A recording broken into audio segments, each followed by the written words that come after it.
Bədahətən çəkdiyim dondurucumda nə var videosuna xoş gəlmisiniz. Qeyd etmək istəyirəm ki, bu video üçün hər hansı bir ön hazırlıq etmədiyim üçün sadəcə hazırda dondurucuda nələr var onları göstərəcəm.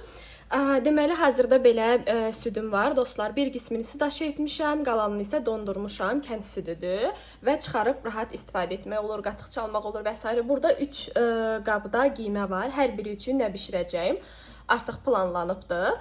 Birində spagetti, biri ilə qiyməli kartof, digəri isə ətli bilinçik. Daha sonra sıyıqlara əlavə etmək üçün gilə meyvələrim var. Biz çox ət məhsulu istifadə etmirik deyə burada sucuqlarım var.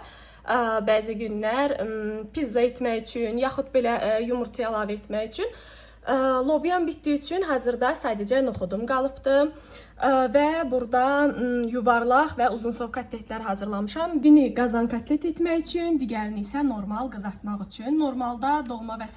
hazırlayanda da mütləq soyuducu üçün hazırlayıram. Amma artıq onları istifadə etdiyim üçün yoxdur. Nə varsa onu göstərirəm.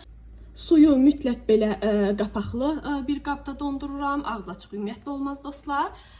Və sümüklü ətləri hər hansı belə qablara deyil də, baxın, pingivinlərə qoyub bu şəkildə qabın içərisinə yerləşdirirəm. Daha sahmanlı bir görüntü olur. Həm də əlavə yerləşdirməyə ehtiyac yoxdur. Bu ikisi heyvan ətidir, bu mal ətidir və yanındakiləri da belə küftələrdir, göstəreyim. Və burada da çəkilmiş soğan və bişmiş hazır lobyam. Hazırda soyuducumda, daha doğrusu dondurucumda olanlar bunlardır dostlar. Bəs siz əsasən nələr istifadə edirsiniz? Məndə bəzən xəmir xörəkləri də olur, bəzən dolmalar da olur. Hazırda olanlar bunlardır.